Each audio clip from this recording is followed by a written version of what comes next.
Hello et bienvenue dans cette nouvelle vidéo. Aujourd'hui je ne sais pas pourquoi mais j'ai eu envie de me faire mal. C'est un concept de vidéo que j'ai déjà vu passer sur pas mal de chaînes. Je ne sais pas qui l'a inventé mais je vais lire les pires avis sur mes livres préférés. On va voir si je suis d'accord avec eux ou pas, bien que je sache que ce ne sera pas le cas. Mais j'ai bien envie de voir ce qui a déplu dans les livres que j'ai aimés aux personnes qui ne les ont pas aimés. Petit disclaimer avant, bien sûr, chacun a son propre avis. Tant que c'est dit clairement, gentiment, il n'y a pas de souci. Après, si c'est juste de la méchanceté gratuite, je risque de devenir méchante aussi. Si c'est bien construit et que le problème est compréhensible, je serais peut-être prête à l'accepter un petit peu. Mais j'avoue que j'ai 2-3 sagas chouchou où pour moi c'est impossible de les critiquer. Je risque d'être très susceptible et de le prendre très personnellement. J'ose même pas imaginer les auteurs ou les choses comme ça quand ils disent des avis négatifs sur leurs livres. Alors là donc, je pense qu'on va commencer par ma saga chouchou, celle qui m'a redonné envie de lire et vraiment elle a une place tellement particulière dans mon cœur que je suis pas prête à accepter les commentaires. Je parle de la saga Le sang et la cendre de Jennifer et l'Armand Troupe mais je sais pas si je la garde pour la fin, non je pense qu'on va commencer maintenant. Alors, je suis munie de mon petit ordinateur et on va aller tout de suite dans la section commentaires et on va aller trier. Alors là, c'est pas avec un système d'étoiles, hein, je suis sur Booknode comme d'habitude. Je vais aller... Oh, alors je savais qu'il y avait la catégorie pas appréciée, on a 29 commentaires, mais il y a une catégorie poubelle et il y a 2 commentaires. Ce qui me rassure, c'est que dans la meilleure catégorie, c'est diamant, il y a 491 commentaires. Donc on est vraiment sur une minorité de commentaires négatifs. Par contre, on va tout de suite aller voir les commentaires poubelles. Et on commence par un commentaire qui a été posté il y a 3 ans déjà. Est-ce que vous êtes prêts ? Moi non. J'ai hésité longuement avant de commencer ce livre, j'en ai entendu trop de bien partout, or cela a tendance à avoir un effet repoussoir. J'avoue que ça c'est déjà totalement compréhensible personnellement, plus j'en entends parler en bien, plus j'hésite à le lire parce que j'ai trop peur d'être déçue à cause de tous les avis positifs que j'ai vu passer dessus. J'ai quand même décidé de passer au-dessus de ce premier sentiment et de commencer ce livre en me disant que cela avait le potentiel d'être une très bonne surprise. Eh bien spoiler alerte, je suis déçue. Pas pour les raisons habituelles par contre. Ok, d'ailleurs les raisons habituelles pour moi, en général c'est qu'ils trouvent que Hawke est problématique, que c'est un prédateur. Je suis tellement pas d'accord. En fait, à chaque fois que je vois passer ce genre de livre, je veux dire, je suis vraiment ouverte aux différents avis, mais quand j'ai lu ce livre, à aucun moment je me suis dit qu'il y avait des rapports non consentis ou quoi. Enfin, je comprends pas trop ces raisons, mais bon, on va voir ce qu'elle nous dit elle. Habituellement, le problème le plus récurrent ou la cause à l'origine de la déception la plus récurrente est relativement simple, une relation amoureuse toxique. Oh, mais si vous lisiez la suite de la saga, vous verrez à quel point elle est pas toxique cette relation. Avec un personnage masculin dominateur imbuvable. Quoi ? Non mais comment vous dire que le book boyfriend de ce livre, c'est vraiment mon book boyfriend par excellence ? Alors que je suis dans une relation stable depuis bientôt 5 ans, qui n'est pas du tout toxique. J'ai plutôt, je pense, un avis pas trop biaisé sur les relations toxiques. Donc pour moi c'est pas un personnage masculin dominateur imbuvable, hein. Mais que bien sûr tout le monde trouve sexy, donc ça excuse tout. Et un personnage féminin timoré et insipide qui se liquéfie devant le mec. Alors faut aussi prendre en compte le fait que Poppy, personne ne lui a jamais parlé, elle est vraiment recluse dans son coin, donc c'est normal aussi qu'elle soit timide et qu'elle découvre un petit peu l'amour. Enfin je veux dire, on a tous vécu notre premier amour en étant un petit peu tous bébêtes et in love quoi. Donc ça elle décrivait vraiment l'avis négatif qui ressort le plus. Mais elle continue en disant, bon l'avantage c'est qu'on ne retrouve pas toute cette équation. Hawke dans la grande première moitié ne correspond pas à ce profil. Et même si cela se gâte sur la fin, il n'est pas toxique. Merci. Leur relation non plus. Poppy elle n'échappe pas tant au cliché du personnage féminin mais avec de nettes améliorations et plusieurs surprises. J'ai également beaucoup aimé que ce soit un personnage qui sache se battre, n'ait pas peur de recourir aux mains et qui n'est clairement pas froid aux yeux. Son personnage est bien construit, profond et crédible dans ses émotions. Ça commence bien du coup. Il y a quand même des choses qu'elle a appréciées et pourtant elle ose nous mettre un commentaire poubelle. Madame. Alors, qu'est-ce que j'ai moins aimé ? Eh bien, la trame narrative, l'univers. Oh non. Non mais franchement, je crois que j'accepterais mieux une critique sur certains personnages que sur cet univers que je trouve incroyable. Je n'ai pas du tout été embarquée. Je n'ai pas plongé dans un univers riche de fantaisie. Mais attendez la suite des tomes, madame. C'est normal, c'est le premier tome. Celui-ci servait davantage de décor en toile de fond. Le scénario m'a laissée indifférente. Mais comment vous pouvez dire ça, enfin? Je trouvais qu'il manquait de profondeur d'enjeu. Après, en même temps, là je lis les commentaires du premier tome d'une saga qui en est déjà à 6 tomes en version originale, si c'est pas 7 même. Et forcément, le but du tome 1, c'est de montrer un petit peu l'émancipation de Poppy et elle à qui on a caché toute sa vie la vérité sur justement le monde dans lequel elle vit. Donc forcément on peut pas connaître tout le monde si on est dans la tête de Poppy et qu'elle ne le sait pas. Mais petit à petit, elle va le découvrir. C'est pas du tout juste une toile de fond, l'univers, franchement. Ensuite, dans ce type de lecture, il reste 2 points importants qui peuvent plus ou moins compenser un scénario faiblard. Mais la relation amoureuse et la qualité des personnages. Non mais un scénario faiblard, là je peux pas l'accepter. Un scénario faiblard, Le sang et la cendre. La saga de plus de 6 tomes à plus de 800 pages, Le sang et la cendre. Tu trouves que le scénario est faiblard? Est-ce que tu as fini le livre même? Commençons par le plus court. Je n'ai eu de coup de cœur ou vraiment apprécié aucun personnage. Poppy dans ses relations avec Hawk a des allures de petite fille qui ne fait que crier et faire de petites colères inutiles, qui sont de toute manière ignorées ou légèrement moquées par son interlocuteur. Un aspect de sa personnalité qui ne se ressent pas du tout avec Tony. Déjà elle a écrit Toki, c'est Tony. Je vous dis, je suis en train de me vexer là. Hein. Ou même dans ses autres interactions avec le duc, la duchesse, le seigneur, imbuvable. Là, elle brille par son courage, son intelligence, sa sensibilité, mais surtout sa résilience.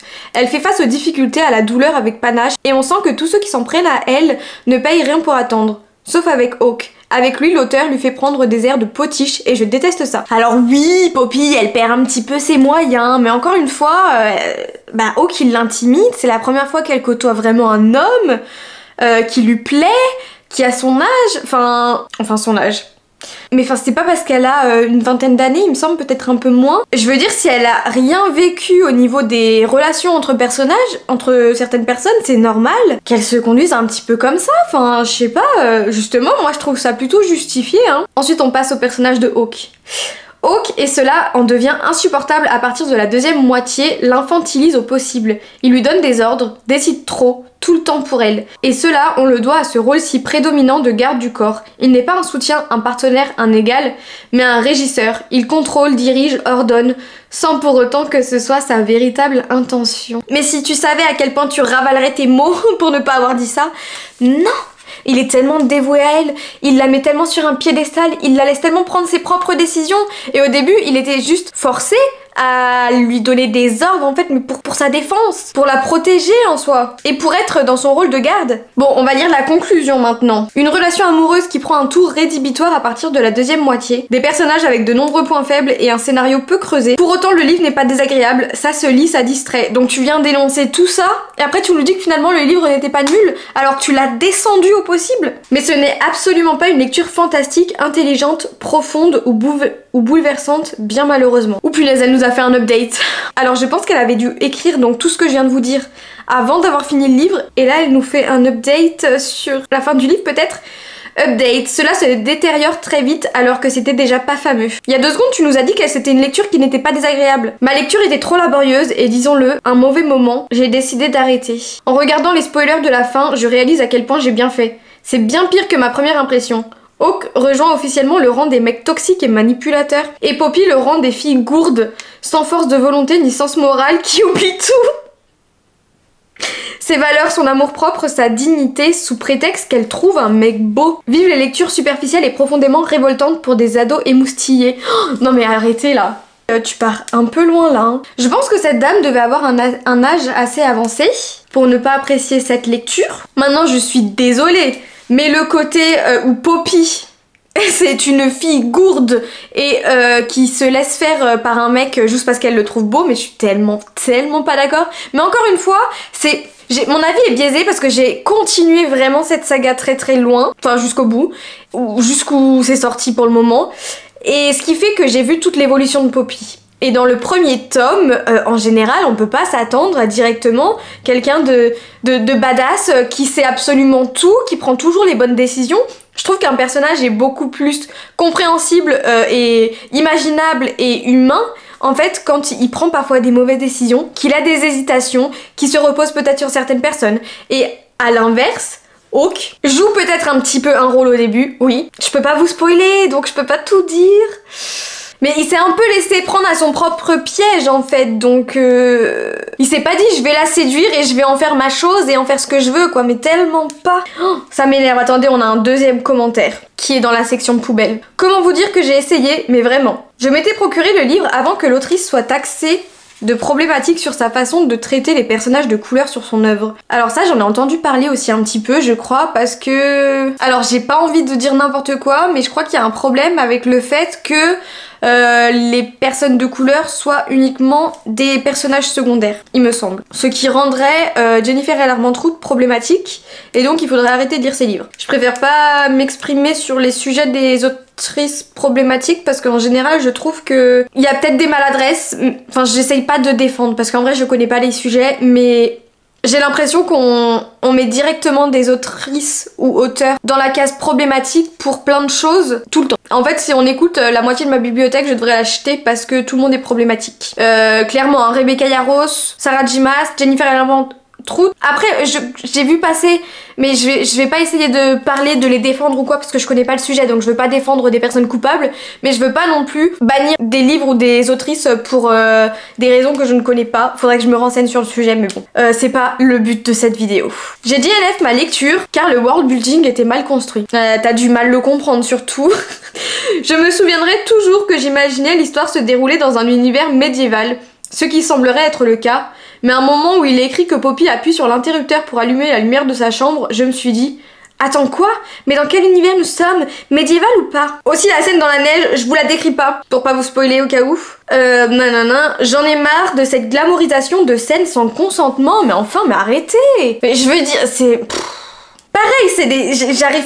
Je sais pas comment défendre ça, mais pour moi, il y avait rien de problématique. Je veux dire, dans le livre, on est dans les pensées de Poppy. On sait qu'elle en a envie, elle aussi. Bien qu'elle n'ose pas le dire et bien qu'elle a peur de sauter le pas à cause de son statut de pucelle. Mais c'est pas une petite fille sans défense non plus, hein. Si vraiment elle voulait pas, elle l'aurait très vite arrêté. C'est pas du non-consentement pour moi. Hein. Et elle nous dit qu'à partir de cette scène, elle a arrêté cette lecture. Je sais que je regarde de moins en moins le BookTok parce que là-bas, en fait, chaque lecture, chaque autrice, chaque chapitre presque d'un livre a des problèmes. Il y a toujours quelque chose qui ne va pas.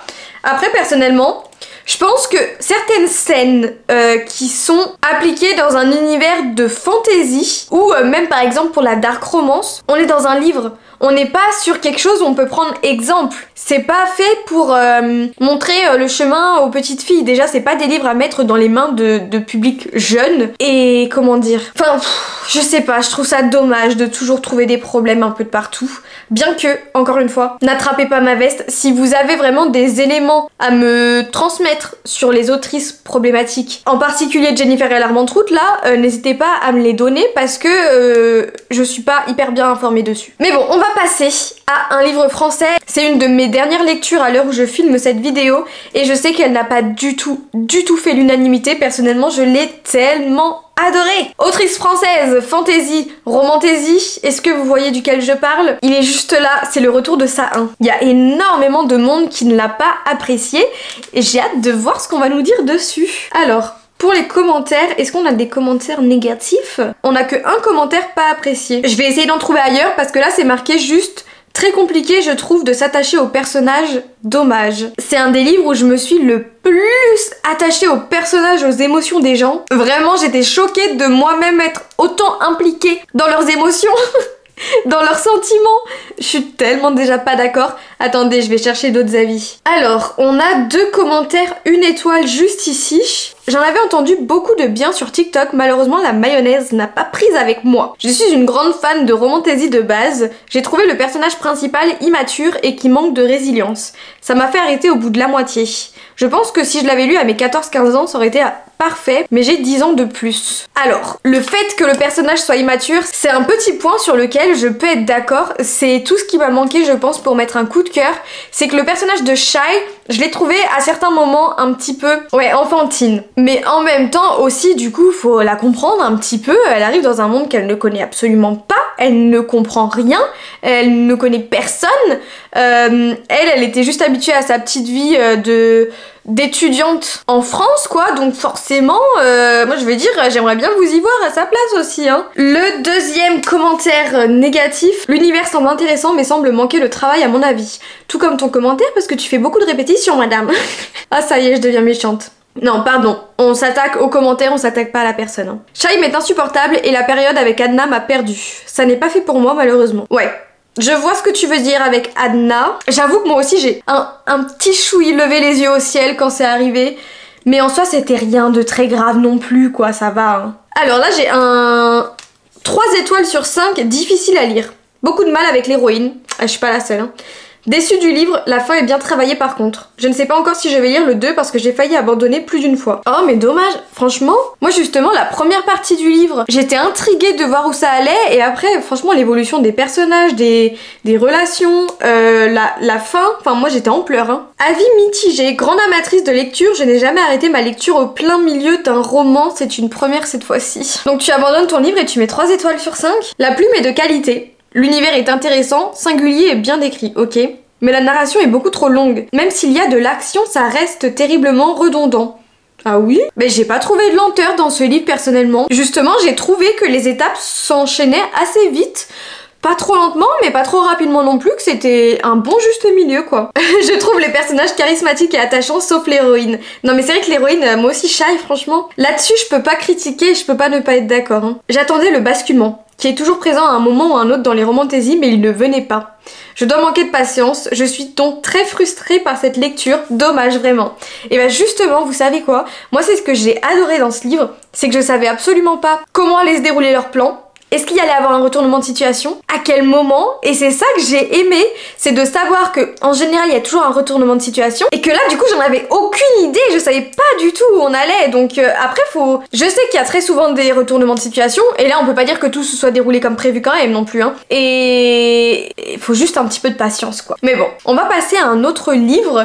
On va partir sur La Cité de Laiton. Non mais vraiment s'il y a des gens qui ont osé me mettre des commentaires négatifs là-dessus, là j'essaye de réfléchir énormément à qu'est-ce qu'il peut y avoir comme commentaire négatif. Parce que je vois pas. Si peut-être des commentaires sur le fait que l'univers est trop compliqué à comprendre, qui sont perdus, mais à part ça franchement je ne vois pas. Est-ce qu'on a des commentaires poubelles cette fois-ci? Non, mais on a 7 pas appréciés. Alors, tout d'abord, l'idée de l'histoire, le monde des djinns me semblait vraiment intéressante et j'avais hâte d'en apprendre plus. Dans une cité mythique remplie de légendes, je ne pouvais qu'apprécier cette lecture. Malheureusement, il m'a beaucoup déçue. La plume de l'autrice est très belle, les phrases fluides, mais je n'ai rien ressenti pour les personnages. Je n'arrive pas à me glisser dans leur peau et ils m'ont laissé froid et indifférente, mais je ne peux pas expliquer pourquoi. C'est vrai? Bah, je peux pas t'expliquer pourquoi non plus parce que je ne comprends pas. Hein. J'ai lu ce livre de façon détachée et sans me laisser transporter dans l'histoire. Mais quoi?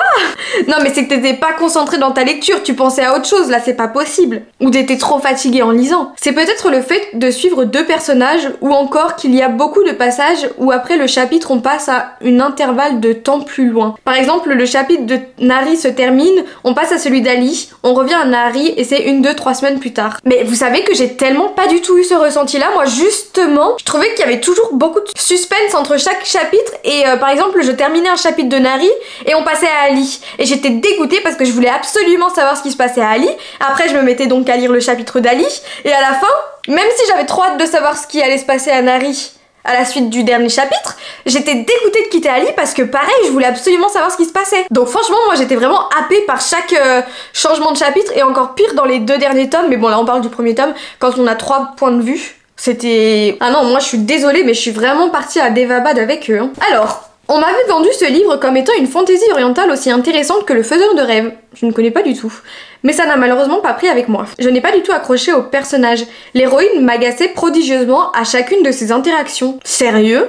Alors franchement, je veux bien que Poppy t'agace, je veux bien que Shai t'agace, mais que Nari t'agace, elle a rien de l'héroïne naïve, nunuche, gnangnan, qui peut énerver, hein, vraiment. Je suis pas du tout d'accord. Et je n'ai eu aucune empathie pour le prince Ali. que je trouvais plat et sans importance. Non, Ali c'est vraiment mon chouchou, mais mon chouchou de cette lecture. Plat et sans importance, alors que tout ce qu'il fait c'est d'essayer de faire le bien autour de lui justement. Vous savez, il y a une partie des gens qui acceptent ce qu'on leur dit sans se poser de questions pour que justement leur vie elle soit plus simple. Lui, il acceptait pas ce qu'on lui disait justement et il a voulu aller trouver lui-même les réponses à ses questions, même s'il savait que ça allait chambouler sa vie et que ça allait compliquer son existence, mais c'est pas pour autant qu'il l'a pas fait. Il avait tellement plein d'importance et il a tellement vécu des trucs trop méchants alors qu'il les méritait pas. L'univers est bien rodé et je pense que c'est une histoire intéressante pour ceux qui parviennent à accrocher au personnage.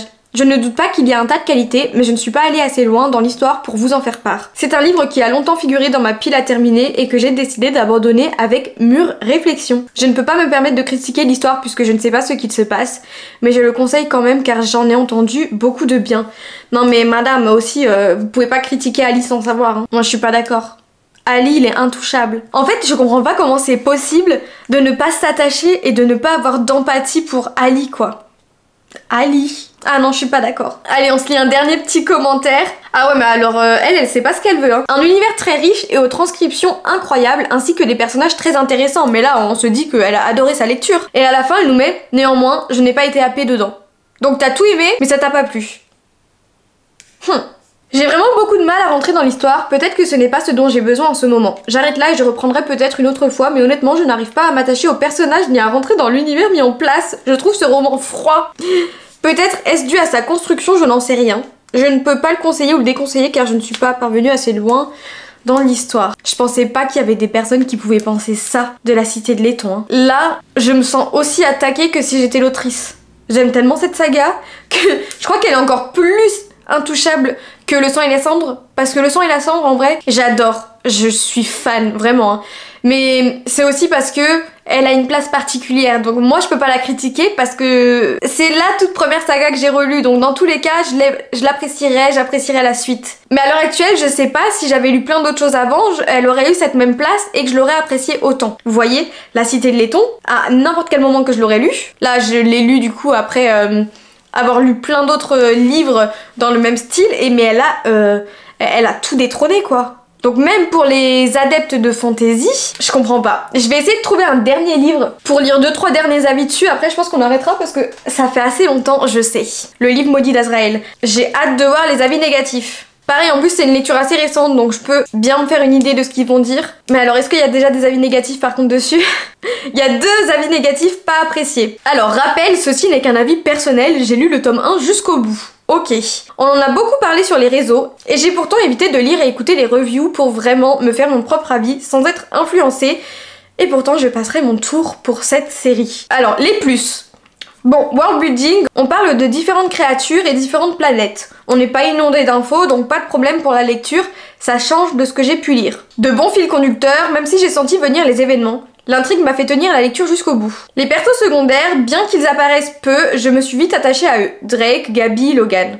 Contrairement au couple Liam-Diana. Dans les plus, on a la répartie de Diana aussi. Liam est tout de même attachant, il a vécu les traumatismes de la guerre et je trouve que c'était bien retranscrit. Maintenant les moins. Des coquilles, dont une énorme. J'avoue que je m'en rappelais pas, je vous en ai pas reparlé parce que ça m'était sorti de la tête, mais à un moment, on est dans un souvenir de Liam qui parle avec sa mère, dans son souvenir. Et il l'appelait Madré. Et à un moment... Oh punaise, je m'en rappelais pas, mais j'avoue que sur le moment j'ai capté, je me suis dit il y a un truc bizarre là. C'était marqué Merda. Il parlait à sa mère, il l'a appelé Merda. Bizarre quand même. Oui, il y a une coquille dans le résumé de derrière aussi. Vous vous rappelez, je vous l'avais montré. Alors j'attendais une Diana badass. J'ai été plutôt déçue. Oui, elle sait se battre, mais pour moi c'est parce que c'est une Igmorutienne, c'est le nom de son espèce. C'est pas du spoil, on le sait dès le début, hein. Ok, elle est morale Y parce qu'elle a tué pour rester en vie et surtout protéger sa sœur. Bof, je trouve ça un peu léger. Plus tard, on se rend compte au final qu'elle n'est pas si méchante que ça et ressemble à beaucoup d'héroïnes qu'on peut rencontrer dans d'autres séries. Il y a pas mal de coquilles dans le commentaire aussi, hein. Ce qui me dérange, c'est que malgré sa longue vie immortelle, à aucun moment elle n'a osé se rebeller, ou en tout cas on n'en parle pas dans ce premier tome. Et ouais, mais elle était un peu tenue pieds et poings liés quand même, enfin... Tu sais qu'il y avait des moyens de pression sur elle. Bref, je l'ai trouvée passive, creuse au final. C'est l'héroïne, je m'attendais à ce qu'elle soit plus travaillée. Bah écoutez, je sais pas ce qu'il vous fallait de plus, hein. Franchement, le couple Liam-Diana, classé comme Enemies to Lovers. Elle est où la partie Enemies? Mais est-ce qu'on a lu le même livre? il s'entiche assez vite à mon goût, ce que je trouve dommage. Assez vite? Assez vite? Franchement, le livre, il fait presque 800 pages. Je pense que ils ont commencé à s'apprécier, à se poser des questions au bout de la 600e page? Quelque chose comme ça. Après, faut le dire si vous voulez un enemies to enemies, hein. Si vous voulez qu'ils restent ennemis toute leur vie, parce que là, je suis désolée, pour moi, c'était un vrai enemies to lovers. Et après, quand on vend un enemies to lovers, on peut pas non plus les laisser ennemis trop longtemps, quoi, parce que les lecteurs, ils vont attendre autre chose, ou sinon, faut le vendre comme deux ennemis complets, quoi. Enfin, je sais pas. Vendre le premier tome comme un enemies to enemies et le deuxième tome qui se transforme peut-être en enemies to lovers. Mais quand c'est marqué enemies to lovers dans le tome 1, t'es obligé de passer à lovers au bout d'un moment. Certaines longueurs, quelques passages sont redondants et n'apportent pas grand chose au récit. Ah ouais? Moi justement j'ai trouvé qu'on explorait plein d'endroits différents, il y avait plein de recherches différentes, on voyait plein de monde. Je trouve qu'il y avait rien de redondant dedans. À plusieurs reprises je me suis fait la réflexion que j'aurais préféré suivre l'histoire via le prisme de Liam. Donc soit pour ce premier tome uniquement le point de vue de Liam, soit en majorité son point de vue. Éventuellement, le second aurait commencé par Diana en décrivant son histoire. Bah... Bon, mais ça c'est parce que t'as pas aimé Diana alors. Parce que moi j'ai trouvé qu'il y avait un bon juste milieu entre les deux. Il y en a pas un qui empiétait trop sur l'autre. Après c'est important aussi de découvrir l'histoire de Diana, quoi. Donc si t'as pas assez son point de vue, tu sais pas ce qu'elle a vécu avant, comment elle est devenue comme ça, tu sais rien en soi. Donc non, je trouve pas qu'il y en avait trop. Peut-être que je suis un public trop âgé pour ce récit. Ça c'est possible. La fin du tome 1 donne tout de même envie de lire la suite. Mais pour moi je m'arrêterai ici. Ouais, quand même, l'autrice, elle nous a pas fait de cadeau sur la fin, quoi. Je veux dire, c'est pas si mal, non? Enfin, je sais pas. Je m'attendais franchement pas à ce que ce soit la romance ou le personnage de Diana qui pose problème, hein. Parce que justement, moi, je l'ai bien trouvé badass, mais badass ne veut pas dire qu'il n'a pas de faille et qu'il n'a pas d'émotion, hein. Ça veut dire qu'elle fait ce qu'elle a à faire et qu'elle sait se faire respecter. Mais badass ne veut pas dire cœur de pierre, et ouais, qui ressent rien, quoi. Pour moi, c'est deux choses totalement différentes. Donc, quelqu'un de badass peut totalement avoir des failles quand elle est cachée dans son intimité, enfin, je sais pas. Allez, le dernier avis pour la route, après on s'arrête là. Hein. Décevant. Vu la hype que ce livre a eu sur internet, je m'attendais à un livre bien construit, une histoire intéressante, une romance passionnante, un monde qui vous fait voyager. Au lieu de ça, j'ai eu envie de bâiller. Le monde dans lequel vit Diana est complexe. Entre la guerre des dieux et l'histoire du livre d'Azraël, ou de l'apparition de ses pouvoirs, on s'y perd très vite. On dirait que l'auteur a voulu aller trop vite. Les événements s'enchaînent sans qu'on comprenne vraiment le fonctionnement de leur monde, ou même à quoi ressemblent les personnages. Je n'ai pas lu les 900 pages, même si j'ai essayé, mais ce livre est juste trop brouillon pour moi. Alors là, on a vraiment le point de vue totalement inverse du premier commentaire, qui elle trouvait ça un petit peu trop long et redondant. À l'inverse, dans ce commentaire, elle trouve que tout est allé trop vite et que c'était mal expliqué. Alors j'avoue qu'au début, je me suis posé pas mal de questions aussi sur l'univers, entre les deux univers, etc. J'avais du mal un petit peu à tout mettre en place dans ma tête. Mais je trouve que justement au fur et à mesure de l'histoire c'est plutôt bien expliqué. Pareil au niveau de la tête des personnages, je trouve que c'était bien expliqué. Là j'ai la tête de tout le monde en tête je crois. Hein. Bah ouais, j'ai pas de problème d'imagination. Donc je sais pas, peut-être ouais du coup il t'aurait peut-être fallu plus de description encore. J'ai pas trouvé qu'il en manquait franchement. Mais encore une fois, chaque avis est personnel hein. Je me suis un petit peu vexée sur pas mal de petits points. Là je suis prête à aller m'énerver sur plein de monde. Mais en tout cas c'était marrant comme concept. En fait là, le fait d'avoir lu des avis négatifs sur par exemple Le sang et la cendre, que j'ai lu du coup il y a presque 3 ans, le tome 1, j'ai trop envie de tout me relire pour vérifier ce qu'ils ont dit parce que je suis tellement pas d'accord avec eux. Mais encore une fois, c'est une lecture que j'ai lue il y a 3 ans, quand je recommençais tout juste la lecture, donc c'est pour ça que cette saga, je déteste les critiques parce que je l'aime trop, mais il y a certaines choses que je peux comprendre. Le retour de Savin, c'est pareil, il y a certaines choses que je peux comprendre, mais alors vraiment pour les deux derniers, je suis pas d'accord du tout avec les avis. Hein. Bon, est-ce que vous voulez qu'on se fasse une édition numéro 2 pour qu'on se refasse souffrir ensemble avec d'autres lectures? Pourquoi pas Le Prieuré de l'Oranger que j'ai adoré. Qu'est-ce que j'ai adoré l'autre? Pourquoi pas les Acotard? Ça peut être sympa. Oh, j'adorerais voir les avis négatifs sur Persona. C'est pas une saga très connue, mais j'adore ce qu'elle dénonce, etc. Et j'aimerais bien voir ce qu'il y a comme avis négatif dessus. Bon, écoutez, vous me dites ça en commentaire si ça vous tente. Vous mettez un petit like si vous avez aimé ma vidéo. Vous mettez plein de petits emojis choqués si vous êtes d'accord avec moi, que vous n'êtes pas d'accord avec ces avis. Ça ne voulait rien dire, mais vous avez compris. Et moi, je vais vous laisser tranquille. On se dit à très vite dans une prochaine vidéo. Du coup, gros bisous.